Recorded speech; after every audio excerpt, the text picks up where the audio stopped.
नमस्कार, मेरा नाम है मयंक और मैं आज आपके सामने फिर से प्रस्तुत हूँ एक और नई पुस्तक के साथ जिसका नाम है rich dad poor dad.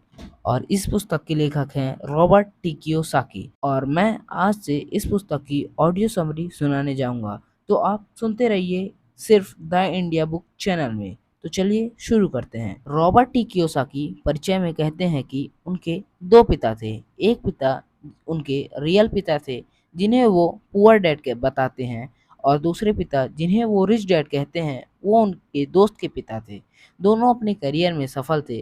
Poor dad बहुत पढ़े लिखे और इंटेलिजेंट थे और पीएचडी किए थे, मगर वो फाइनेंशियली स्ट्रगल कर रहे थे। वहीं दूसरी ओर रिच डैड हाई स्कूल की पढ़ाई भी पूरी नहीं किए थे, पर वो अमेरिका के अमीर आदमियों में से एक थे। पैसों को लेके दोनों पिता की राय एकदम अलग थी। गरीब डैड कहते थे पैसों का प्यार ही सभी परेशानियों की जड़ है, और अमीर डैड कहते थे कि पैसे की कमी ही सारे परेशानियों की जड़ है। पुअर डैड ने मरने के बाद अपनी फैमिली के लिए कई अनपेड बिल्स छोड़े, जबकि रिच डैड ने करोड़ों की संपत्ति छोड़ी। उनके पुअर डैड हमेशा कहते थे अच्छे से पढ़ाई करो, डिग्री लो, ताकि एक सुरक्षित जॉब मिल सके, जबकि रिच डैड कहते थे पढ़ाई करो, पर ये भी सोचो कि कैसे तुम लोगों को अपने काम के लिए रख सकते हो। दोनों पिता की बातें अलग अलग थी, इसलिए शुरू में कियोसाकी को परेशानी होती थी कि किसकी सुने और किसकी नहीं।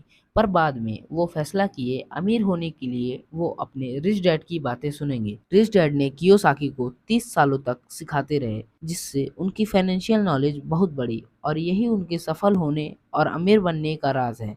उन सारे लेसन्स को कियोसाकी ने रिच डैड पुअर डैड पुस्तक में बहुत अच्छे से बताया है, और उन गलतियों पे भी नज़र डाली है जिन्हें ज़्यादातर लोग करते हैं, जो फिर उन्हें अमीर बनने नहीं देती। रिच डैड पुअर डैड हमें क्यों पढ़नी चाहिए, ये क्या सिखाती है? ये पुस्तक फाइनेंशियल लिटरेसी के बारे में है। अगर रिच होना है तो नॉर्मल पढ़ाई के साथ साथ फाइनेंशियल लिटरेसी भी जानना बहुत ज़रूरी है।